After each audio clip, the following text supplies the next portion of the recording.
You might not think that you would need to go to the Bible to find ways that would potentially save thousands, maybe hundreds of thousands of lives.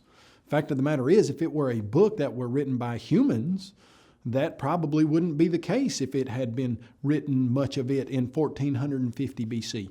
But what we find out is that there's something in the Bible called scientific foreknowledge. It's kind of a technical term, but what it really simply means is that there are scientific pieces of information. The people who wrote them simply could not have known how valuable, how important, how light years ahead of their time they were.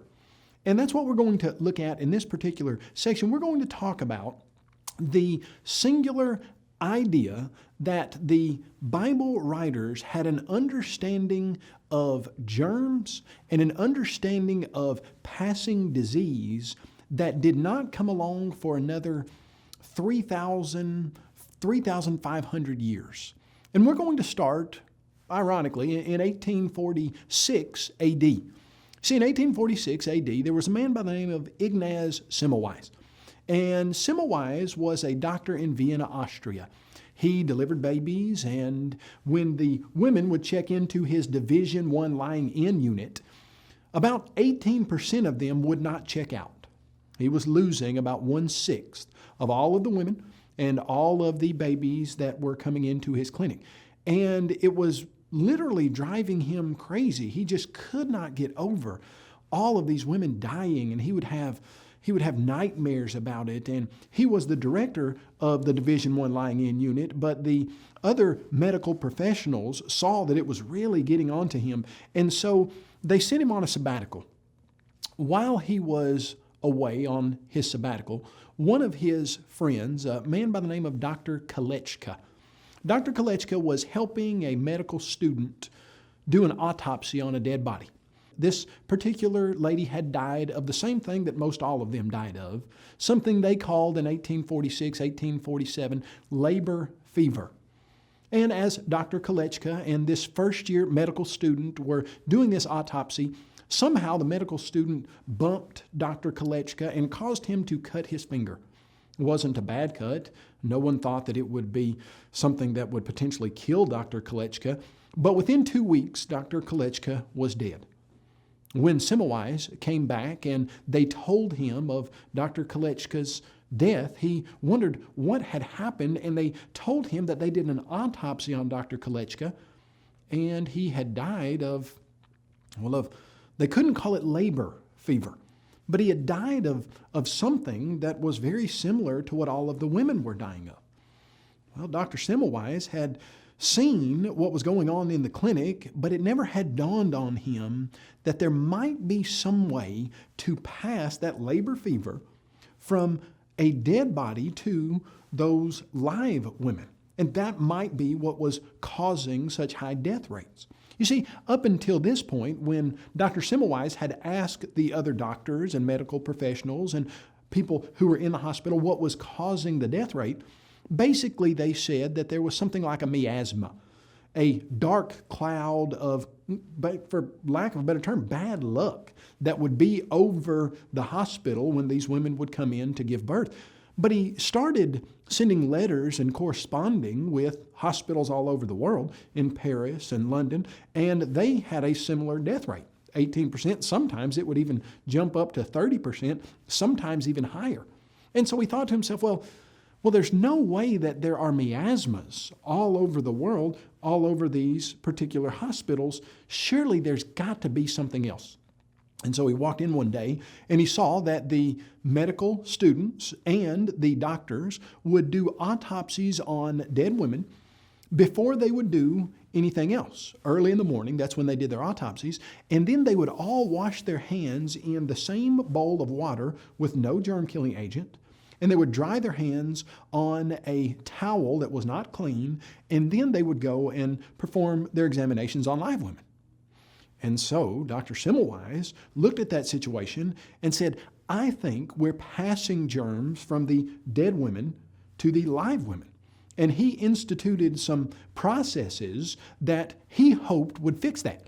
In fact, he said, from now on, anybody in my clinic, when you touch a live woman, you are going to clean your hands in a vat of chlorinated water, and you are going to dry them on a clean towel. And he said, the nurses are going to change the bed sheets of every single bed if a woman dies in that bed. Well, within just a few months, the death rate plummeted from 18% down to about 1 to 3%.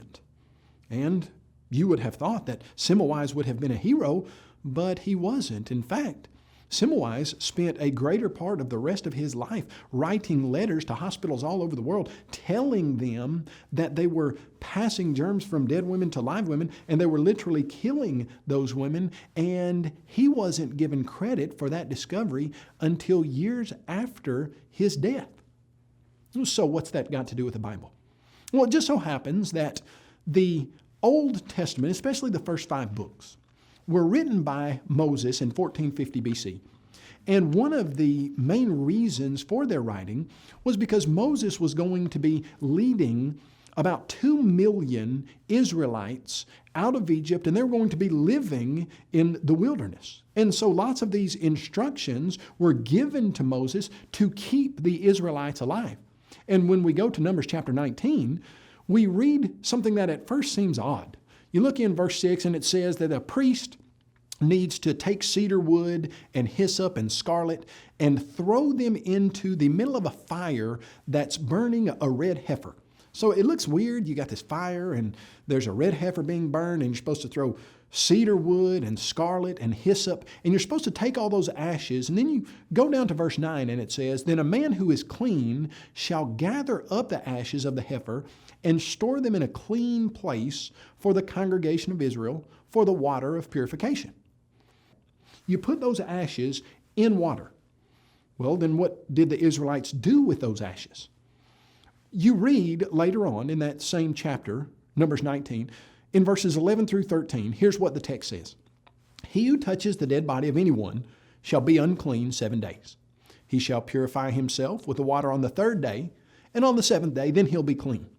Whoever touches the body of anyone who has died and does not purify himself defiles the tabernacle of the Lord. You see, simple rules. You take that water of purification, you put that ash mixture in it, and you wash on the 3rd day and on the 7th day. Well, what would that have done? Well, with those ashes in that water, if you've ever looked up the old-timey recipe for lye soap, how did you make lye soap? Well, you would take the ashes of some kind of wood. What was added into that water of purification? Cedar wood. So you had lye being produced by that ash and water mixture, and then you were supposed to put scarlet in that mixture. Scarlet what? Scarlet wool it's talking about there. So that wool would have burned into tiny wool fibers, and so when you put that in the water of purification, it would have made lye, and those wool fibers would have made it so that a person would have to scrub to get it off of their skin. And you have a person who washes, has to dry so that the bacteria will die during that time that their skin is dried, and then washes again, and then and only then can that person in Israel in 1450 BC touch a live person. What's going on? That is God's soap recipe that literally, if you had used Moses' exact recipe in 1846, you would have saved the lives of tens of thousands of women all across the world. And how in the world did Moses know to pen it in 1450 BC? Just a lucky guess? Something based on years and decades of scientific research? No, certainly not. A prescription, a recipe from the great physician. You see, the Bible is God's Word.